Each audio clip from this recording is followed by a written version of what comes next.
நீங்கள் பார்த்து கொண்டிருப்பது உங்கள் ஜாஷ்வா டிவி. சகல ஜனங்களுக்கும் நற்செய்தி.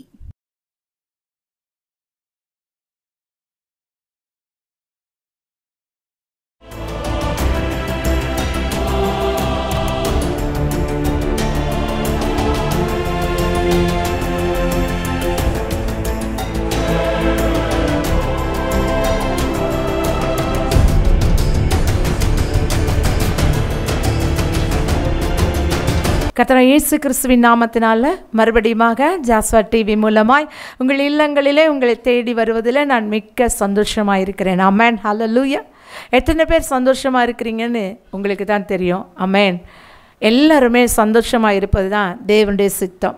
ஏனென்று சொன்னால் மனிதன் துக்கத்தோடு கூட அங்கலாய்ப்போடு கூட கண்ணீரோடு கூட வாழ்வது தேவனுக்கு பிரியமான ஒரு காரியம் அல்ல. எல்லாருமே சந்தோஷமாக இருக்க வேண்டும், சமாதானத்தோடு கூட இருக்க வேண்டும் என்பதற்காக தான் தேவன் இந்த உலகத்திற்கு தன்னையே பலியாக தந்து இந்த உலகத்திலிருந்து அவர் பரலோகத்திற்கு சென்றார். ஆமென். ஹல்லேலூயா. ஆனால் நாம் தான் என்ன செய்கிறோம்? பலவிதமான துக்கங்கள், பலவிதமான இடுக்கண்கள், பலவிதமான சோதனைகள் மத்தியில் துவண்டு போகிறோம், சோர்ந்து போகிறோம். ஆனால் ஏற்ற காலம் ஒன்று உண்டு, நம்மை தேவன் உயர்த்துவார். ஆனால் அதுவரை நாம் அடங்கி இருக்க வேண்டியது தேவ சித்தமாக இருக்கிறது. எடுத்து வாசிப்போம். 1 பேதுரு 5ஆம் அதிகாரம் 6ஆம் வசனம். ஏற்ற காலத்திலே தேவன் உங்களை உயர்த்தும்படிக்கு அவருடைய பலத்த கைக்குள் அடங்கியிருங்கள். ஆமென். ஹல்லேலூயா. ஏற்ற காலத்திலே தேவன் நம்மை உயர்த்தும்படிக்கு அவருடைய பலத்த கரத்துக்குள் என்ன செய்யணுமா? அடங்கி இருக்கணுமா. இன்றைக்கி அதுதான் கஷ்டம், அதுதான் கஷ்டம். ஏன்னா ஏற்ற காலம் எப்போது? நம்ம சிலருக்கு ஆறுதல் சொல்லும்போது பொறுமையாக இருங்க, சீக்கிரத்தில் உங்களுக்கு ஆண்டவர் அற்புதம் செய்வார்னு சொன்னால், என்னைக்குக்கா? என்னைக்கு? எல்லாம் முடிஞ்ச பிறவா?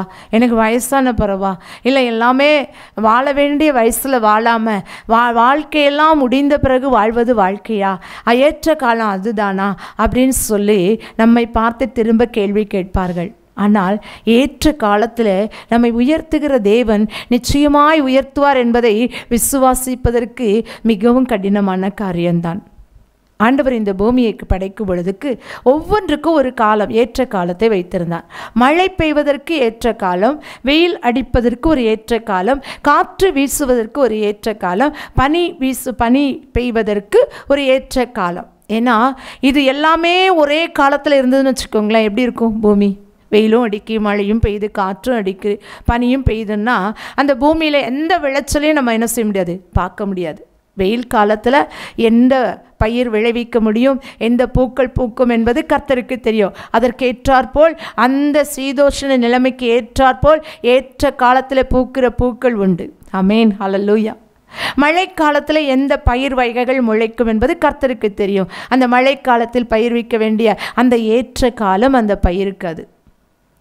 பனிக்காலத்தில் எதை செய்ய வேண்டும் என்பது கர்த்தருக்கு தெரியும். அதுதான் ஏற்ற காலம். காற்றடிப்பும் பொழுது என்ன செய்ய வேண்டும்? ஏற்ற காலம். எல்லாத்துக்குமே இந்த பூமியில் ஏற்ற காலம் வைத்திருக்கிறார் தேவன். நம்முடைய வாழ்க்கையிலும் நாம் உயர்வதற்கு ஒரு ஏற்ற காலம் வைத்திருக்கிறார். ஐயா ஏற்ற காலம் என்று சொல்கிறீங்க, ஆனால் நான் என்ன செய்கிறேன்? எப்போவுமே கஷ்டப்பட்டுட்டு தான் இருக்கேன். நான் பிறந்ததுலேருந்து நான் பார்க்குறேன், என்னைக்கு எடுத்தாலும் எனக்கு கஷ்டம்தான், எதை எடுத்தாலும் கஷ்டம்தான். ஆமென். ஹல்லேலூயா. எனக்கு ஒரு ஏற்ற காலம் வருமா?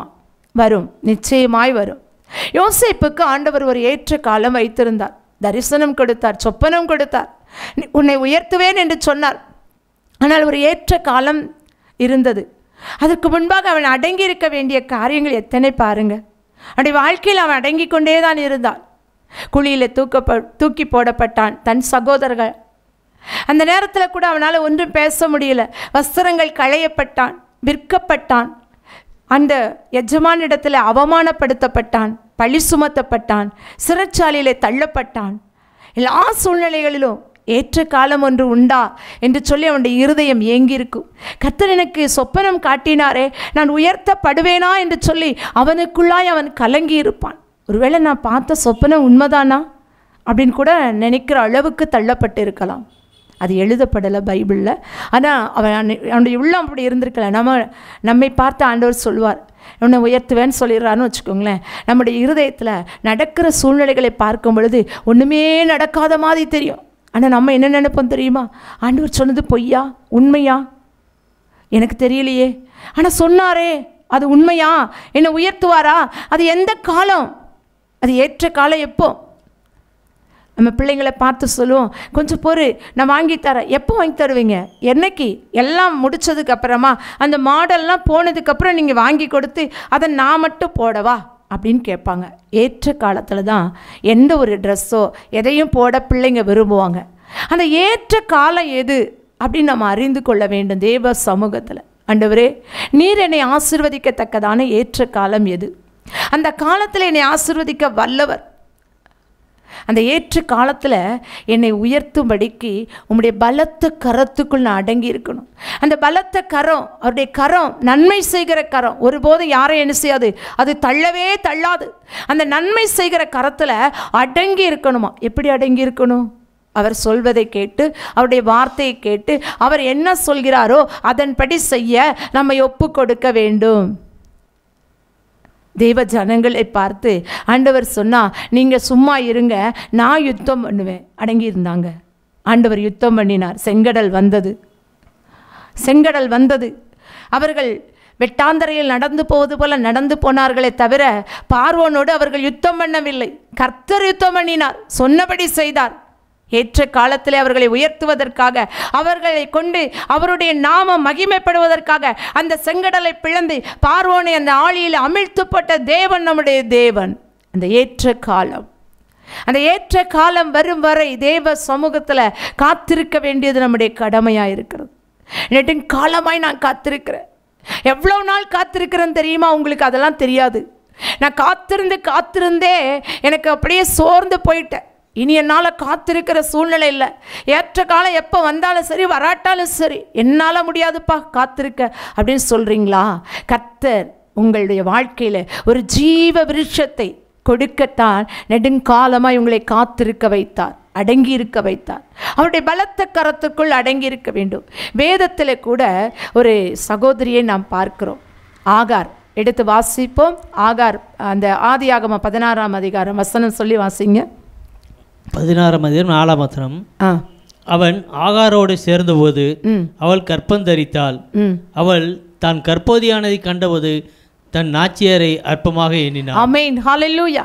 இங்கே நம்ம பார்க்கிறோம், சாராய், ஆபிராம் இவங்க 2 பேருக்கும் குழந்தை இல்லை. ஆனால் கர்த்தர் சொன்னார், உங்களுக்கு ஒரு குழந்தையை கொடுப்பேன், ஒரு குமாரனை நீ பெறுவாய் என்று சொல்லி. காத்திருக்க அவங்க விரும்பலை, அடங்கி இருக்க அவங்க விரும்பலை. அதனால என்ன செஞ்சாங்கன்னா, அதுக்கு முன்னாடியே ஒரு குழந்தைய பார்க்கணும் அப்படின்னு நினச்சதுனால தன்னுடைய அடிமை பெண்ணாகிய ஒரு எகிப்திய பெண்ணாகிய ஆகாரை ஆபிராமுக்கு கொடுக்கிறாள் சாராய். இந்த சாராய் ஆபிராமைக்கு அந்த ஆகாரை கொடுத்த போது அவள் என்ன செய்கிறாள்? கர்ப்பம் தரித்து ஒரு குமாரனை கர்ப்பம் தரிக்கிறாள். இந்த கர்ப்பம் தரித்ததன் நிமித்தம் தன்னுடைய எஜமாட்டியை அற்பமாக எண்ணுகிறார். பார்த்தியா, நான் உடனே கர்ப்பமாயிட்டேன், உனக்கு அந்த தகுதியே இல்லை, நீயெல்லாம் ஒரு தகுதி இல்லாத மனுஷி என்று சொல்லி அற்பமாக எண்ணுகிறார். ஒருவேளை இன்றைக்கி நீங்கள் கூட உங்கள் வாழ்க்கையில் யாருக்காவது ஏதாவது நன்மை செய்திருக்கலாம். நன்மை செய்ததுக்கு அப்புறம் அந்த நன்மையை பெற்றுக்கொண்டு அவங்க உங்களை பார்க்கும் பொழுது அற்பமாக பார்க்கலாம். உங்களுக்கு என்ன தகுதி இருக்குது? நாங்கள் எவ்வளோ பெரிய ஆட்கள் தெரியுமா? நாம் போட்ட ஒரு காரியமாக இருக்கலாம், நாம் கொடுத்த பணத்தை வைத்து முன்னேறிப்பார்கள், இல்லை நம்ம ஜெபித்த ஜெபத்தை வைத்து முன்னேறிப்பார்கள், நம்ம சொன்ன வார்த்தையை வைத்து முன்னேறிப்பார்கள். வாழ்க்கையில் பிழைத்துக்கொள் என்று சொல்லி செய்த காரியத்தின் நிமித்தம் பிழைத்து இன்றைக்கு தழைத்திருப்பார்கள். ஆனால் அவங்க நம்மளை பார்த்து ஏளனமாய் அற்பமாய் எண்ணும் பொழுது அந்த இருதயம் எவ்வளவாய் வேதனைப்படும். 5ஆம் வசனத்தை வாசிப்போம். அப்பொழுது சாராய் ஆபிரகாமை நோக்கி, எனக்கு நேரிட்ட அநியாயம் உமது மேலும் சுமரும். என் அடிமை பெண்ணை உம்முடைய மறியலே கொடுத்தேன். அவள் தான் கற்போதியானதைக் கண்டு என்னை அற்பமாக எண்ணுகிறாள். கர்த்தர் எனக்கும் உமக்கும் நடு நின்று நியாயம் தீர்ப்பாராக என்றாள். ஆமென், ஹல்லேலூயா. இப்போ இந்த சாராய் தான் ஆபிரகாமுக்கு என்ன செய்தா? இந்த ஆகாரை கொடுத்தாள். ஆனால் இப்போ சொல்கிறா, இந்த எனக்கு நேரிட்ட இந்த அநியாயம் உங்கள் மேலே என்ன செய்யும்? சுமரும். இந்த தண்டனை உமக்கு உண்டு. உம்மால தான் அவள் இவ்வளோ தைரியமாக இருக்கிறா. இன்றைக்கி அப்படி நம்ம பழி சுமத்தப்படுறோமா? அவங்க எனக்கு இந்த காரியத்தை செய்த நிமித்தம் நான் இன்னைக்கு இந்த பாடுபடுறேன்னு சொல்கிறீங்களா? சாராய் தான் ஆகாரை ஆபிரகாமுக்கு கொடுத்தாள். ஆனால் இப்போ என்ன சொல்கிறா? உம்மால தான் எனக்கு இந்த நியாயம் இல்லாமல் போயிடுச்சு, அநியாயம் வந்துருச்சு, உங்கள் மேலே தான் இந்த பழி என்ன செய்யும், சுமரும். நான் உங்ககிட்ட கொடுத்த இந்த பெண் கர்ப்பவதியானது உடனே என்ன செய்கிறா, அற்பமாக என்றா. இவ எதுக்குள் லாயக்கில்லாதவள். இன்றைக்கி நிறைய பேர் அப்படி தான் நம்மை வைத்து முன்னேறி இருப்பார்கள். ஆனால் நம்ம பார்க்கும்போது எப்படி பார்ப்பாங்க, அற்பமாக. நீங்களாம் இந்த அளவுக்கு முன்னேற முடியுமா, இந்த அளவுக்கு வர முடியுமா அப்படின்னு சொல்லி நம்ம அற்பமாய் பார்க்கும் பொழுது நம்முடைய இருதயம் வெகு பாடுபடும். அதே போல தான் இங்கே சாராயை ஆகார் அற்பமாக எண்ணினார். அப்போ உடனே சொல்கிறா, தேவன் தான் நடுவில் நின்று நியாயம் விசாரிக்கணும், வேற யாரும் விசாரிக்க முடியாது. நான் நன்மை செய்ய போய் எனக்கு என்ன செஞ்சிருச்சு, தீமை வந்துருச்சு. என்ன அவள் அற்பமாக என்றா, எவ்வளோ ஏளனமாக பார்க்குறா. நான் கர்ப்பவதி ஆகிட்டா, உன்னால் ஒன்றும் செய்ய முடியலேன்னு சொல்லி அவன் என்னை எவ்வளோ கேவலமாக நினைக்கிறா அப்படின்னு சொல்கிறா. 6வது வசனம் வாசிப்போம். அதற்கு ஆபிரகாம் சாராயை நோக்கி, இதோ உன் அடிமைப்பெண் உன் கைக்குள் இருக்கிறாள், உன் பார்வைக்கு நலமானபடி அவளுக்கு செய் என்றான். அப்பொழுது சாராய் அவளை கடினமாய் நடத்தினபடியால் அவளை விட்டு ஓடிப்போனாள். ஆமென், ஹல்லேலூயா. இங்கே ஆபிரகாம் சொல்கிறான், என்ன சொல்கிறான்னா, இன்னும் உன் அடிமை பெண்பா, அவள் உன் கையில் தான் இருக்கிறா, நீ என்ன வேணாலும் செஞ்சுக்கோ, உன் பார்வைக்கு என்ன நல்லதுன்னு தோணுதோ அதை செய்யின்னு சொல்கிறான். உரிமை கொடுத்ததுனால என்ன பண்ணுறாங்கன்னா அவளை கடினமாய் நடத்துகிறான். ஒருவேளை நான் சும்மா தான் அவங்கள அற்பமாக நினைப்பது போல் நினச்சேன், என் இருதயத்தில் கூட நான் அப்படி நினைக்கல. ஆனால் இன்றைக்கி என்னை கடினமாக நடத்துகிறாங்க என் எஜமானன். நான் நல்லா வேலை செய்கிறேன், ஆனால் என்னை என்ன செய்கிறாங்க, கடினமாக என்னை உழைக்க வைக்கிறாங்க, என் மேலே வேலை சுமையை அதிகமாக்குறாங்க, என்னால் இதை தாண்டி சொல்ல முடியல. நான் என்ன செய்வேன், என் குடும்பத்தில் நான் உழைத்து ஒன்றுமில்லாமல் நான் போனேன். ஆனால் என்ன கடினமாக பேசுகிறாங்க, கடினமாக நடத்துகிறாங்க, நான் இதுக்கு மேலே என்ன செய்கிறதுன்னு எனக்கு தெரியலை அப்படின்னு சொல்கிறீங்களா? ஆகார் ஓடி போனாள். ஆனால் நீங்கள் தேவ சமூகத்துக்கு ஓடி வாருங்கள், தேவன் உங்களை பலப்படுத்துவார். உலகத்தில் நம்ம எங்கே ஓடி ஒளிந்தாலும் நமக்கு என்ன இல்லை, நிம்மதி இல்லை, நமக்கு விடுதலையும் இல்லை, நமக்கு ஒரு விமோசனமும் இல்லை. ஆனால் தேவ சமூகம் நமக்கு என்ன செய்யும்னா பதிலளிக்கும், நமக்கு பரிந்து பேசும், நம்மை விடுதலையாக்கும், நம்முடைய காரியத்துக்கு ஒரு முடிவை கட்டும். ஆமென், ஹல்லேலூயா.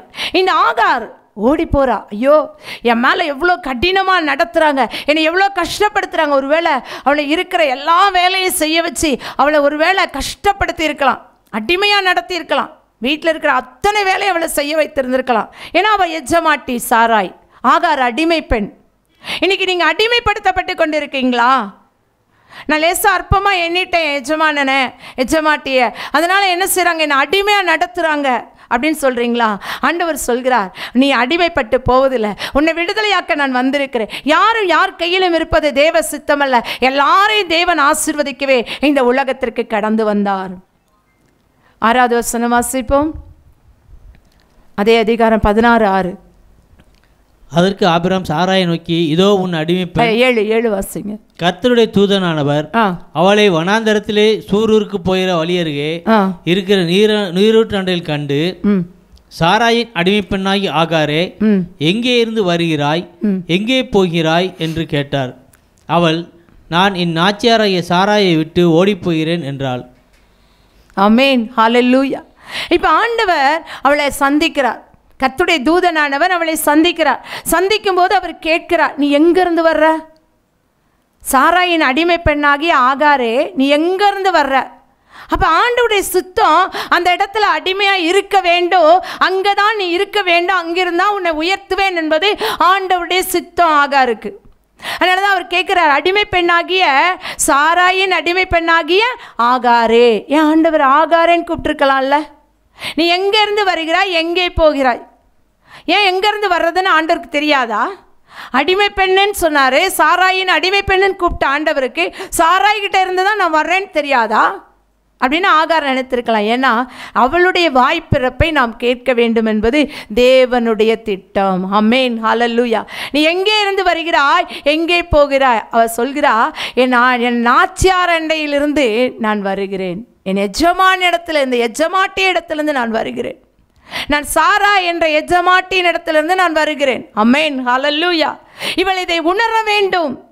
கர்த்தர் இதைத்தான் அனுமதித்திருக்கிறார் என்னுடைய வாழ்க்கையில் என்பதை உணர வேண்டும். ஒரு சில நேரங்களில் நாம் அடிமைப்பட்டு கிடப்பது போல, அடிமைத்தனத்தில் வாழ்வது போல, எல்லாரும் நம்மை அடிமைப்படுத்துவது போல நமக்கு தோன்றும். ஆனால் தேவன் நம் மேல் வைத்த திட்டம் நிறைவேறுவதற்காகத்தான் அந்த இடத்துல நாம் வைத்திருக்கிறார். நாம் ஓடி போக எங்கேயும் வழி இல்லை. ஏன்னா எங்கிருந்து வருகிறாய், எங்கே போகிறாய் என்று சொல்கிற தேவன் நம்மோடு கூட இருக்கிறார்.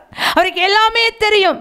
நாம் எந்த இடத்துல இருக்க வேண்டும், யார் இடத்திலிருந்து வருகிறோம், யார் நம்மை ஆளுகை செய்கிறார்கள், யார் நம்மை நடத்துகிறார்கள், யார் நம்மை கடினமாய் நடத்துகிறார்கள், யார் நம்மை கொடுமைப்படுத்துகிறார்கள் என்பதெல்லாம் அவருக்கு தெரியும்.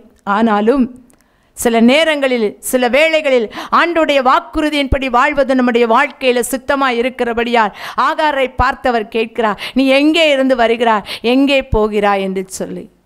8வது வசனம் வாசிப்போம். 8வது 16:8. சாராயின் அடிமைப்பெண்ணாய் ஆகாரே, எங்கே இருந்து வருகிறாய், எங்கே போகிறாய் என்று கேட்டார். அவள், நான் என் நாச்சியாரை சாராயை விட்டு ஓடிப்போகிறேன் என்றாள். 9. அப்பொழுது கர்த்தருடைய தூதனானவர், நீ உன் நாச்சியாரண்டைக்கு திரும்பி போய் அவள் கையின் கீழ் அடங்கிரு என்றார். ஆமென், ஹல்லேலூயா. இவ சொல்ற அழகா, நான் நாச்சியார் அண்டையிலிருந்து வருகிறேன். சாராய் என்னுடைய நாச்சியார், என்னுடைய எஜமாட்டி சாராய் என்று சொல்லி அவள் சொன்னது, நான் சாராய் இடத்துலேருந்து வருகிறேன்.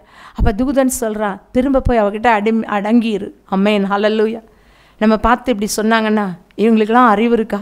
நான் இங்கே எவ்வளோ கஷ்டப்படுறேன்னு தெரியுமா, எவ்வளோ வேதனைப்படுறேன்னு தெரியுமா, அங்கேயே போய் திரும்ப அடங்கிருன்னு சொல்கிறீங்களே, திரும்ப அந்த அடிமைத்தன வாழ்க்கை எனக்கு தேவையா, நான் அடிமையாகத்தான் வாழணுமா, இதுதான் என் வாழ்க்கையா அப்படின்னு சொல்லி நம்ம கேள்வி கேட்போம்.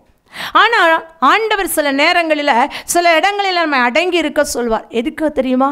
நம்மை உயர்த்துவதற்காய், நம்ம ஏற்ற காலத்தில் உயர்த்தணும். அதனால் அந்த இடத்துல அடங்கி இருந்தால் தான் நாம் கற்றுக்கொள்ள வேண்டிய காரியங்கள் அநேகம் இருக்கும். சில நேரங்களில் நம்ம வாழ்க்கையில் நம்ம விரும்பாத பாதைகள், விரும்பாத காரியங்கள் நிறைய வரும். அப்போ நம்ம நினைப்போம், எதுக்காக இந்த பாதையில் ஆண்டவர் நடத்துகிறார், எதுக்காக இந்த நெருக்கம், எதுக்காக இந்த கண்ணீர், எதுக்காக இந்த கவலை, எதுக்காக இந்த வேதனை, ஏன் என் வாழ்க்கையில் இதெல்லாம் சம்பவிக்கு, நான் என்ன தப்பு பண்ணினேன் அப்படின்னு நம்ம கேட்போம். ஆனால் ஆண்டவர் அந்த பாதையில் நம்ம அடங்கி இருக்க வேண்டும் என்பது தேவனுடைய சித்தம். ஹல்லேலூயா. ஏன் அடங்கி இருக்கணும்னா, நமக்கு ஒரு உயர்வு வரப்போகிறது.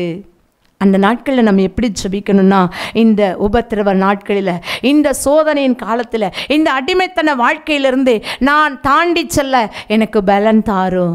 எல்லாருக்குமே பலன் இருக்காது. அடிமைத்தனப்படுத்து போகும்போது, அடங்கி இருக்க வேண்டிய சூழ்நிலை வரும்போது நம்மால் அடங்கி இருக்கவே முடியாது. ஏன் இவங்களுக்கெல்லாம் நம்ம அடங்கணும், ஏன் இவங்க வார்த்தைக்கு நம்ம கீழ்ப்படியணும், இப்படி பல விதமாக நாம் சிந்திக்கும் பொழுது ஆண்டவர் சொல்லுவார், நீ அடங்கிரு அப்படின்னு சொல்லுவார். ஆனால் நம்ம அடங்கி இருக்கணும்னா தேவ பலன் நமக்கு வேணும். அதனால தான் தேவ சமூகத்தில் ஜெபிக்கும் பொழுது, ஆண்டவரே எனக்கு அடங்கி இருக்க, நீர் உயர்த்தும் வரை அடங்கி இருக்க எனக்கு பலன் தாரும் என்று ஜெபிக்க வேண்டும். அப்படி ஜெபிக்கும் பொழுது கர்த்தர் நம்மை பலப்படுத்துகிறார். 10வது வசனத்தை வாசிப்போம். பின்னும் கர்த்தருடைய தூதரானவர் அவளை நோக்கி, உன் சந்ததியை மிகவும் பெருக பண்ணுவேன், அது பெருகி எண்ணி முடியாததா இருக்கும் என்றார். பின்னும் கர்த்தருடைய தூதனானவர் அவளை நோக்கி, நீ கர்ப்பவதியாய் இருக்கிறாய், ஒரு குமாரனை பெறுவாய், கர்த்தர் உன் அங்கலாய்ப்பை கேட்டபடியினால் அவனுக்கு இஸ்மவேல் என்று பெயரிடுவாயாக. ஆமென், ஹல்லேலூயா. இங்கே தேவன் சொல்கிறார், நீ அடங்கிருன்னு சொன்னது மாத்திரம் இல்லை, உனக்கும் ஆசீர்வாதங்களை நான் வைத்திருக்கிறேன், உன் சந்ததி என்ன செய்வேன், பெருக பண்ணுவேன். ஹல்லேலூயா, ஹல்லேலூயா. இன்னைக்கு நீ தனிமையாக வந்து அடங்கி இருக்கிற, என்னுடைய எஜமாட்டி இடத்துல நான் மாட்டிக்கிட்டேன், நான் அடிமைத்தனத்தில் இருக்கிறேன்னு நீ நினைக்கிற. ஆனால் ஆண்டவர் சொல்கிறார், நான் உன்னை பெருக பண்ணுவேன், உன்னை ஆசீர்வதிப்பேன், உன் சந்ததியை நான் என்ன செய்வேன், மிகவும் பலத்த ஜாதியாய் மாற்றுவேன். நீ இந்த இடத்துல வந்து நீ கர்ப்பவதியாக இருக்கிறா, அதனால் நான் என்ன செஞ்சேன், உங்கள் அங்கலாய்ப்பை கேட்டேன். ஐயோ, அடிமைப்பட்டு என் வாழ்க்கையில் நான் கஷ்டப்பட்டு என்றைக்குமே நான் அடிமைத்தனத்தில் தான் இருக்கிறேன். 10 ரூபாய்க்கு நான் யார்கிட்டையாவது நிற்கிற ஒரு சூழ்நிலை அப்படின்னு சொல்கிறீங்களா? ஒருவேளை சாப்பாட்டுக்காக நான் யார்கிட்டையாவது நிற்கிறேன், அடிமைப்பட்டு இருக்கிறேன் அப்படின்னு சொல்கிறீங்களா? ஆண்டவர் உங்களை பார்த்து தான் சொல்கிறார், நீங்கள் அடங்கி இருந்த காலம் கொஞ்சம், ஏற்ற காலத்தில் உங்களை உயர்த்துவேன், உங்கள் அங்கலாய்ப்பை நான் கேட்டேன் என்று கர்த்தர் சொல்கிறார். ஹல்லேலூயா. அடங்கி இருக்கும் பொழுது கர்த்தர் நம்முடைய அங்கலாய்ப்பை கேட்கிற தேவனாய் இருக்கிறார். அவள் அழுதிருப்பாள் அல்லவா, அந்த வனாந்தரத்தில், எனக்கு ஏன் இந்த வேதனை, எனக்கு ஏன் இந்த சோதனை, நான் ஏன் இப்படி மாட்டிக்கிட்டேன் அப்படின்னு நினச்சிருப்பா. நான் மட்டும்னா இப்போ ஓடி போயிருப்பேன், எவ்வளவோ தூரம் ஓடி இருப்பேன். இன்றைக்கி எனக்கு வயிற்றில் ஒரு குழந்தையும் இருக்கிறது, நான் எங்கே ஓடுவேன், எவ்வளோ தூரம் என்னால் ஓட முடியும்னு கதறி இருப்பாள்ல. இன்றைக்கி அப்படி தான் நீங்கள் கதறீங்களா? என்னால் ஒன்றும் செய்ய முடியல, நான் அடிமையாக வாழ்ந்துகிட்டே இருக்கிறேன், என் அடிமைத்தனத்துக்கு ஒரு முடிவு வராதா? நான் அடிமைப்பட்டு இந்த நாள் வரை அங்கலாய்த்து கொண்டிருக்கிறேனே, எங்கலாய்ப்பை யாரும் கேட்க மாட்டாங்களா அப்படின்னு சொல்கிறீங்களா? கர்த்தர் உங்கள் அங்கலாய்ப்பை கேட்கிறார், உங்கள் கூக்குரலை அவர் கேட்கிறார். ஏற்ற காலத்தில் உங்களுக்கு உயர்த்தும்படிக்கு அவருடைய பலத்த கரத்தில் அடங்கி இருக்கும் பொழுது உங்களையும் ஆசீர்வதித்து உங்கள் சந்ததியும் பெருக பண்ணுகிற ஆசீர்வதிக்கிற ஒரு தேவனாய் அவர் கடந்து வருவார். அடங்கி இருக்கிறேன், அதனால் எனக்கு என்ன பிரயோஜனம் என்று நீங்கள் சொல்லி அழ வேண்டாம். கர்த்தர் உங்களை உயர்த்துவதற்காக தான், உங்களை மாத்திரமல்ல உங்கள் மூலம் உங்கள் சந்ததியும் ஆசீர்வதிப்பதற்காகவே இந்த பாதையில் நடத்துகிறார். ஆகையால் ஏற்ற காலத்திலே உங்களை உயர்த்தும்படிக்கு அவருடைய பலத்த கரத்துக்குள் அடங்கியிருப்பது தேவ சித்தம். அப்படி அடங்கியிருக்கிற ஒருவரையும் அவர் கீழே தள்ள மாட்டார். உயர்த்தி மகிழ்கிற ஒரு நல்ல தேவனை நாம் ஆராதிக்கிறோம். நம்ம எல்லோரும் நம்மை உயர்த்தும்படியாய் கண்களை மூடி ஜெபிப்போமா? ஹல்லேலூயா. உம்மை நன்றியோடு ஸ்தோத்திரிக்கிறோமாப்பா. இந்த வேளையிலோ, இந்த ராத்திரி வேளையிலோ யாரெல்லாம் கண்ணீர் சிந்தி, ஆண்டவரே எங்களுக்கு வேற வழியே இல்லப்பா, நாங்கள் அடிமைத்தனத்தில் இருக்கிறோம், எத்தனையோ வருஷங்களாய் எங்கள் சம்பளம் உயர்த்தப்படாதபடி, எங்கள் வருமானம் உயர்த்தப்படாதபடி, எங்கள் வாழ்க்கை சூழ்நிலை உயர்த்தப்படாதபடி அடிமைத்தனத்தில் நாங்கள் வாழ்ந்து கொண்டிருக்கிறோமே, எங்களுக்கு ஒரு உயர்வு வராதா? எத்தனை நாட்கள் நாங்கள் உம்முடைய கரத்தில் அடங்கி இருக்கணும்ப்பா, எங்களுக்கு இது தெரியலையே. ஏற்ற காலம் எப்பொழுது என்று சொல்லி கலங்குகிற ஒவ்வொரு பிள்ளைகளுக்காக நாங்கள் ஜெபிக்கிறோம் ஆண்டவரே. இதோ உம்முடைய பிள்ளைகளை உயர்த்துகிற காலமா இது இருப்பதாக என்று நாங்கள் ஜெபிக்கிறோம் ஆண்டவரே. உம்முடைய சமூகத்தில் ஆண்டவரே கண்ணீர் விட்டு அங்கலாய்க்கிற ஏசப்பா, எங்கே ஓடுவோம் என்று சொல்லி ஓடி அலைந்து திரிகிற உம்முடைய பிள்ளைகளை ஒன்று கூட்டி ஆண்டவரே அவர்களை உயர்த்தி ஆசீர்வதிக்க ஒப்பு கொடுக்கிறோம் ஆண்டவரே. பலத்த கரத்துக்குள் அடங்கியிருந்து ஜெபிக்கிற ஏற்ற காலம் இதுதான் என்று சொல்லி காத்திருக்கிற ஒவ்வொரு பிள்ளைகளையும் நீர் ஆசீர்வதிப்பீராக. வேலை இல்லாதபடி ஆண்டவரே அழுது புலம்புகிற பிள்ளைகளுக்கு நல்ல வேலை வாய்ப்பை ஏற்படுத்தி கொடுங்கப்பா. திருமணத்துக்காய் காத்திருக்கிற பிள்ளைகளுக்கு இது காலம் என்று சொல்லி திருமணத்தை ஒழுங்குபடுத்தி கொடுங்கப்பா. வீடு இல்லாத பிள்ளைகளுக்கு வீடு வாசல்களை ஏற்படுத்தி கொடுங்கப்பா. ஏற்ற காலத்தில் உம்முடைய பிள்ளைகளை உயர்த்துவீராக, உம்முடைய பிள்ளைகளின் பிள்ளைகளை உயர்த்துவீராக, உம்முடைய நாமத்தை மகிமைப்படுத்துவீராக. இந்த இரவில் இந்த செய்தியை கேட்ட ஒவ்வொருவரையும் ஆசீர்வதியும், உம்முடைய நாமத்தை மகிமைப்படுத்தும். மீட்பர் இயேசுவின் நாமத்தின் நல்ல பிதாவே, ஆமேன் ஆமேன். இந்த செய்தியை கேட்ட உங்கள் யாவரையும் கர்த்தர் தாமே ஆசீர்வதிப்பாராக. ஆமேன் ஆமேன்.